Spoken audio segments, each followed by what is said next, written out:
ত্রিপুরার প্রাক্তন মুখ্যমন্ত্রী বর্তমানে পশ্চিম ত্রিপুরার সাংসদ বিপ্লব দেবের স্ত্রী নীতি দেব ফের বিপ্লব দেবের বিরুদ্ধেই বিস্ফোরক মন্তব্য সোশ্যাল মিডিয়ায়। নীতি দেব ফেসবুকে যখন টুইট করে লেখেন, এই লেখা মুহূর্তেই দর্শকরা নীতি দেবকে বলেন, ম্যাডাম আপনি বন্যা কবলিত সাধারণ মানুষের পাশে দাঁড়ান। তখন প্রশ্নের উত্তর আসে বিপ্লব দেবের কাছ থেকে। এমনটাই নীতি দেব মনের কথা, জীবনের কথা তিনি সোশ্যাল মিডিয়াতে তুলে ধরেছেন। বিপ্লব দেব ত্রিপুরা রাজ্যে আসতে তাকে বাধা দেয়, এমনটাই খবরের ইঙ্গিত, যা সোশ্যাল মিডিয়ায় কার্যত নেটিজেনদের মনে বড় প্রশ্ন জাগছে। নীতি দেব সরাসরি সোশ্যাল মিডিয়ায় কার্যত বিপ্লব দেবের বিরুদ্ধেই মন্তব্যর সুর। তাহলে কি নিজের স্ত্রীর সঙ্গে কি পরিবারতন্ত্র দ্বন্দ্ব? তবে এই কার্যত বিপ্লব দেব তিনি পশ্চিম ত্রিপুরার সাংসদ। তবে নীতি দেব এই বিষয়টা কতটুকু গ্রহণযোগ্যভাবে তার স্বামীকে মেনে নিতে পারবেন না বিভিন্ন সময়ের মুহূর্তেই জল্পনা তুঙ্গে। তবে 3 দিন আগেকার ঘটনায় সোশ্যাল মিডিয়ায় তোলপাড়। তবে সোশ্যাল মিডিয়াতে খোলা মুহূর্তেই দেখতে পাচ্ছি যে বিপ্লব দেব এই বিষয়টা তিনি আগেই তার স্ত্রীর সঙ্গে কিছু কথা বলা হয়েছে কি হয়নি সেটা সত্যতা আমরা যাচাই করিনি।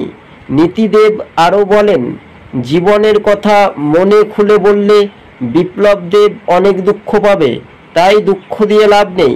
আমাকে যখন বলছে রাজ্যে আসতে পারবে না, সাধারণ মানুষের পাশে দাঁড়ানোর ইচ্ছাটুকু ছিলেন নীতি দেবের।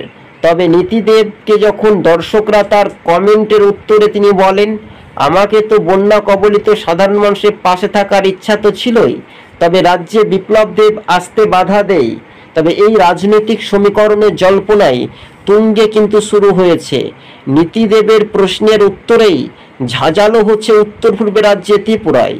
পশ্চিম ত্রিপুরার সাংসদ, কখনো আবার তিনি বিপ্লব দেব মুখ্যমন্ত্রী ছিলেন, আবার কখনো রাজ্যসভার সাংসদ, বর্তমানে লোকসভার সাংসদ হয়েছেন। তার স্ত্রীর সঙ্গে মতবিরোধ কি দীর্ঘদিনের চেষ্টায় 2021, 2019, 20 সম্পর্ক তো ভালোই ছিল মোটামুটি, ধারণা করছি সম্ভবত সূত্র মারফত খবর। তবে রাজনৈতিক মহলে অনেকটাই জল্পনা তুঙ্গে ছিল।